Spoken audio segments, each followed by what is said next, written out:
بسم اللہ الرحمن الرحیم۔ السلام علیکم ورحمۃ اللہ وبرکاتہ۔ عزیز طلباء اکرام، اس ویڈیو میں آپ کے سامنے عامہ پارہ کا سبق نمبر 73 پیش کیا جا رہا ہے، جس میں سورۃ العصر بیان کی جائے گی۔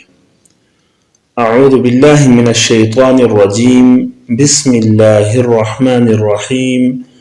والعصر ان الانسان لفی خسر الا الذین آمنوا وعملوا الصالحات وتواصوا بالحق وتواصوا بالصبر۔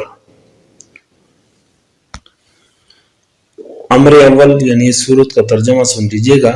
والعصر، قسم ہے زمانے کی، ان الانسان لفی خسر، بے شک انسان گھاٹے میں ہے، الا الذین آمنوا وعملوا الصالحات، مگر وہ لوگ جو ایمان لائے اور نیک عمل کیے، وتواصوا بالحق، اور ایک دوسرے کو حق کی وصیت کی، وتواصوا بالصبر، اور ایک دوسرے کو صبر کی تلقین کی۔ اس کے بعد امر ثانی یعنی لغات سن لیجیے گا۔ العصر یہ اسم ہے، اس کا معنی ہے زمانہ۔ اس کی جمع اعصر، عصور اور اعصار آتی ہے۔ خسر بمعنی خسارہ کی ہے، باب سمع کا مصدر ہے، اور خسر یخسر خسرا و خسرانا، اس کا معنی ہے نقصان اٹھانا۔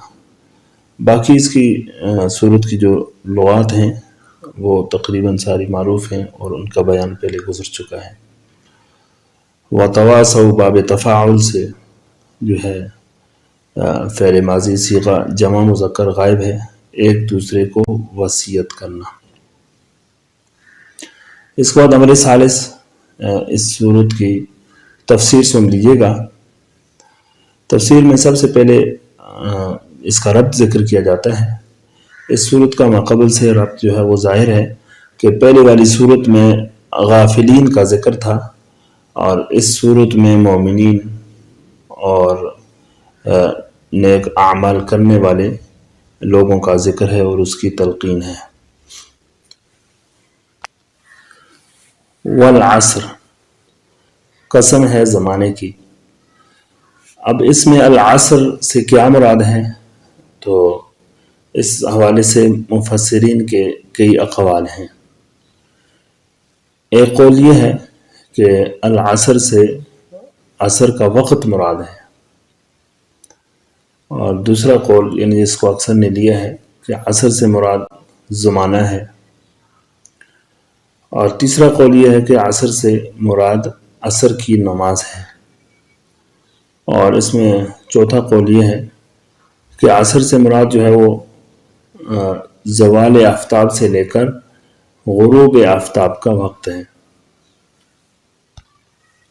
ان الانسان لفی خسر، کہ بے شک انسان جو ہے وہ گھاٹے میں ہے۔ اس صورت میں اللہ تعالیٰ نے زمانے کی قسم کھا کر فرمایا کہ بے شک انسان جو ہے وہ خسارے میں ہے، گھاٹے میں ہے، یعنی جنت کی نعمتوں سے محرومی اور دوزخ کے عذاب کی جو ہے وہ مشغولی اس کو رہے گی۔ ان دوزخ میں جو ہے وہ جائے گا اور جنت کی نعمتوں سے محروم ہوگا، مگر اس خسارہ اور نقصان سے وہ لوگ مستثنا ہیں جو 4 طرح کے اعمال کریں۔ نمبر 1 جو ہے وہ ایمان لانا، اور نمبر 2 اعمال صالحہ اختیار کرنا، اور نمبر 3 ایک دوسرے کو حق پر قائم رہنے کی وصیت اور نصیحت کرنا۔ نمبر 4 یہ ہے کہ ایک دوسرے کو صبر کی تلقین کرنا۔ تو یہ 4 طرح کے لوگ، 4 اعمال کرنے والے لوگ خسارے والے نہیں ہیں، ان سے مستثنا ہیں۔ الا الذین آمنوا وعملوا الصالحات وتواصوا بالحق وتواصوا بالصبر۔ اس میں جو ہے 4 اعمال کا ذکر ہے۔ ان 4 اعمال میں سے پہلے دو جو عمل ہیں وہ انسان کی اپنی ذات کی اصلاح کے لیے کے ساتھ تعلق رکھتے ہیں، اور آخری دو جو عمل ہیں وہ دوسروں کی ہدایت اور اصلاح کے متعلق ہیں۔ مطلب یہ ہے کہ جو شخص ان 4 اعمال کو اختیار کرے گا وہ دنیاوی اور اخروی کامیابی سے ہمکنار ہوگا۔ الا الذین آمنوا، ان اعمال میں سے پہلا جو عمل ہے وہ ایمان لانا ہے۔ ایمان کا مطلب یہ ہے کہ دل سے اللہ تعالیٰ کی تصدیق کرے اور جتنی بھی ایمان کے اندر مطلوبہ چیزیں ہیں، ایمان میں جتنی بھی مطلوبہ امور ہیں ان پر ایمان لائیں۔ نمبر 2، وعملوا الصالحات، اور نیک اعمال کرے، یعنی وہ اعمال جن کی شریعت کے اندر تاکید آئی ہے، اور یعنی اچھے اعمال کو اختیار کرنا اور برے کاموں سے اپنے آپ کو روکنا جو قرآن و حدیث میں وارد ہوئے۔ تو یہ 2 کام جو ہے وہ اپنے نفس کی اصلاح کے لیے ہے، ان کا تعلق اپنے نفس کے ساتھ ہے۔ اور جو تیسرا عمل ہے وَتَوَاصَوْا بِالْحَقِّ، حق کی وصیت کرنا۔ تواصو یعنی ایک دوسرے کو وصیت کرنا۔ تواصو کا لفظی معنی تو یہ وصیت کا ہے، لیکن اس ایسی وصیت کے جس میں تاکید والا معنی پایا جائے، یعنی وصیت پہ تاکید ہو اور مؤثر انداز میں کسی کو نصیحت کرنے کو وصیت کہتے ہیں۔ وَتَوَاصَوْا بِالْحَقِّ، یہاں حق سے کیا مراد ہے؟ تو اس میں جو ہے مراد یہ ہے کہ جو لوگ دوسروں کے عقائد اور اعمال کی اصلاح کرتے ہوں تو وہ تواصو بالحق کے ساتھ قائم ہونے والے ہیں، یعنی تواصو بالحق کرنے والے دوسروں کو عقائد اور اعمال کی اصلاح کرتے ہیں۔ آگے چوتھا عمل جو ہے وہ تواصو بالصبر، اور ایک دوسرے کو وہ صبر کی تلقین کرتے ہیں، صبر کی وصیت کرتے ہیں۔ صبر کا جو لفظی معنی ہے وہ نفس کو روکنا ہے اور پابند کرنا ہے۔ اس کا مطلب یہ ہے کہ اعمال صالحہ کی پابندی اور گناہوں سے اجتناب کی، دوسروں کو نصیحت اور وصیت کرنا۔ علماء نے صبر کی 3 قسمیں لکھی ہیں۔ پہلی قسم جو ہے وہ الصبر علی الطاعات، نیکیوں پر صبر کرنا، یعنی جن نیک کاموں کو وہ اختیار کر رہا ہے اس پر اس کو مشکلات درپیش آ رہی ہیں تو ان مشکلات کی وجہ سے ان نیک کاموں کو نہ چھوڑے بلکہ مسلسل وہ کرتا رہے۔ دوسرا جو ہے صبر عن المعاصی، گناہوں سے صبر کرنا، یعنی دل جو ہے کسی گناہ کرنے کو چاہ رہا ہے لیکن اس گناہ کرنے سے اپنے آپ کو روکے رکھنا، تو یہ بھی صبر ہے۔ اور تیسری قسم صبر کے جو ہے صبر علی المصائب، تکالیف پریشانیوں کے اوپر جو ہے وہ صبر کرنا، ان کے اوپر جزا فضا نہ کرنا، اللہ تعالیٰ سے شکایت نہ کرنا، بلکہ ان کو من جانب اللہ اپنے گناہوں کے سبب اور تقدیر میں جو ہے وہ اللہ تعالیٰ کی طرف سے مقرر کردہ سمجھ کر ان پر صبر کرنا۔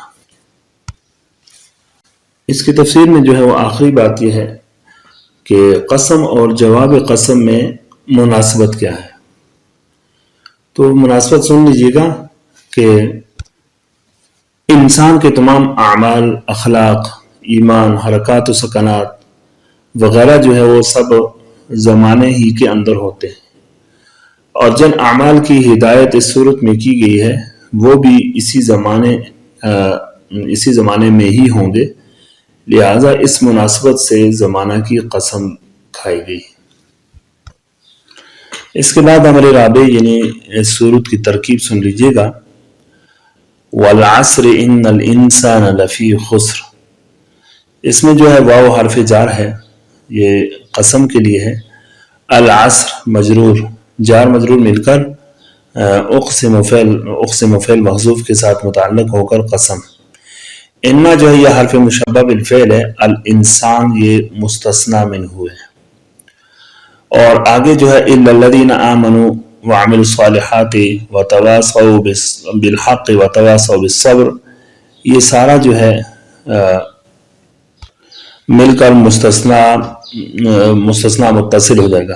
پھر مستثنی منہ اپنے مستثنی سے مل کر انا کا اسم.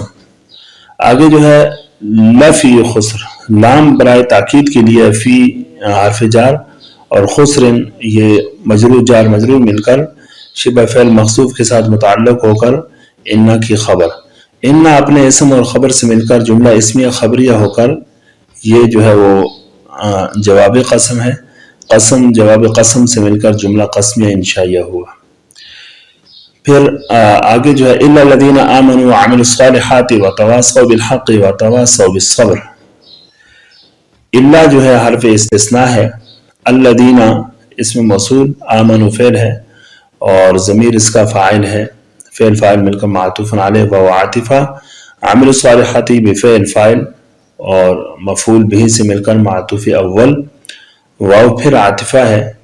اور تواصوا بالحق، تواصوا فعل ضمیر اس کا فاعل، بالحق یہ متعلق اول ہے اور متعلق اول ہو کر یہ معطوف فعل فاعل اور اپنے متعلق سے مل کر معطوف ثانی. آگے جو ہے وہ عاطفہ ہے. وتواصوا بالصبر، یہ بھی فعل اپنے فاعل اور متعلق سے مل کر معطوف ثالث. معطوف علیہ اپنے تینوں معطوفوں سے مل کر یہ صلہ ہوا اسم موصول کا. پھر اسم موصول اپنے صلہ سے مل کر یہ مستثنی ہو جائے گا، جس کی ترکیب پہلے بھی بیان کی ہے کہ ہم نے جو ہے الانسان کو مستثنی منہ بنایا تھا، تو یہ پوری آیت جو ہے اس کے لیے مستثنی بن جائے گی. عزیز طلباء کرام، امید ہے آپ اسے جب سنیں گے اچھی طرح سمجھ جائیں گے اور اسے یاد کرنے کی بھی کوشش کریں. مزید آپ اس کا تفصیلی مطالعہ بھی کر سکتے ہیں. اللہ تعالیٰ سے دعا ہے کہ جتنے بھی اعمال اس صورت میں بیان کیے ہیں ہمیں ان اعمال کے ساتھ قائم ہونے، ان اعمال کو قائم کرنے کی توفیق نصیب فرمائے. اس کے ساتھ ہی میں آپ سے اجازت چاہتا ہوں. السلام علیکم ورحمۃ اللہ وبرکاتہ.